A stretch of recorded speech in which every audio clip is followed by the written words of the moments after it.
You can't really talk about what's going on in Gorl world without mentioning mukbangs.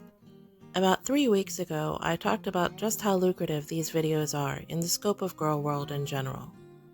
In this video, we'll take a closer look at Hungry Fat Chick's decision to bring mukbangs back to her main channel.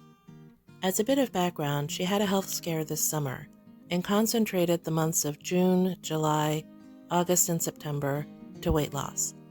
In those 4 months, her income took a serious hit, and that led to the decisions that she made this month. I'm serious. It was getting bad, y'all. I was talking to a friend yesterday. I was just rolling out with it, the whole reason I decided I fully decided to go back to doing mukbangs.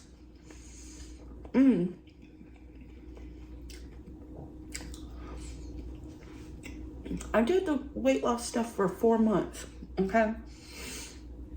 And, believe it or not, it just really wasn't doing well. And from 1 month to the next, there was like a very steady decline. And the check that I'm earning for this month, I think the day I made the decision to do the Italian feast and just go back to mukbangs full time, I looked at my income projected. I know I've said this. I know I've said this somewhere. And I swear it was only a couple $100 over my rent. Panic. Here's a bit more of an explanation of what Candy's talking about. As creators, we can go into YouTube Studio and see how much we're making each month. I'll be posting this video on the 29th, so the month still has 3 days, the 29th, 30th, and 31st. Realistically, anything I post on the 31st will likely roll over view-wise into November. The way Gorl World works, everybody pretty much watches videos that are just a day or two old, and don't really go back in large numbers to look at older videos. So when people talk about doing drama videos or one last mukbang at the end of the month, that's what they mean. They're trying to add one more last bump to their paycheck. And remember, in the States, we get paid on the 21st of the following month, so Candy won't see her October paycheck until about the 3rd week in November. For someone like me with a full-time job and a husband with a full-time job, this isn't a big deal. We don't rely on my YouTube money for anything. It's really just fun money for me. But for someone like Candy, who is single and lives on her own, this could have a huge impact on her life. What I've given up on is solely posting weight loss content.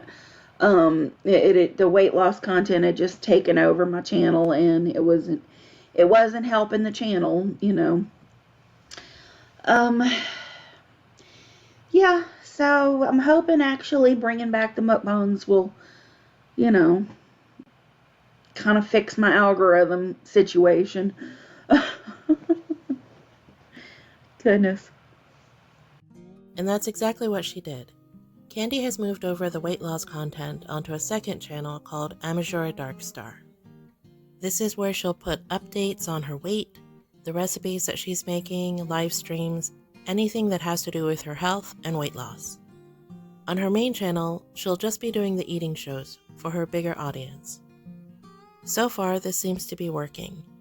On the main channel, her mukbangs are getting tens of thousands of views, and this will definitely help her income.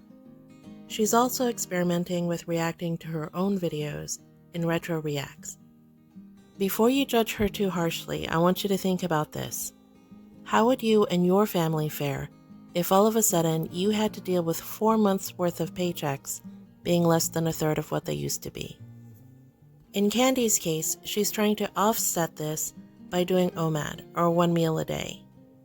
So what we won't see exactly is the days that she's not doing her eating shows, where she's counting her calories and trying to be back on track.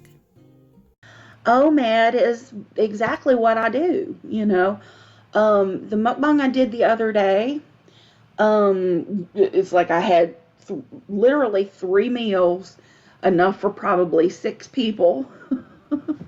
um, but I mean, I eat a lot anyway. But I think day before yesterday, I had the leftover chicken parm and the last piece of pizza. Um, and that's all I ate. And then I still weighed in at 383 yesterday. So that wasn't horrible. I still have the fettuccine alfredo in there for another day. I should have put it in the freezer, but I think it'll be good for a few more days anyway. Now, before I go, I wanted to say one thing. I made a video last week giving Candy some advice about what I would do if I was stuck in this situation. Some of you feel like this isn't the right idea for her, that it really just hurts her health, but I think I'm just being a little more realistic. Regardless of how we feel about it as an audience, she still needs to make money to live, and this is how she makes her money. I'm not sure if she's taking these suggestions to heart or if she meant to do this all along, but at the end of each mukbang, she's showing you how many calories she ate. And that calorie count is still well below what she can have in that one day. Unlike Chantal and Amber, Candy is rather forthcoming about what's going on in her life. She doesn't really hold anything back, so it'll be interesting to see how this all unfolds. Drop me a line in the comments and let me know what you think about this very controversial subject. I'd love to hear from you.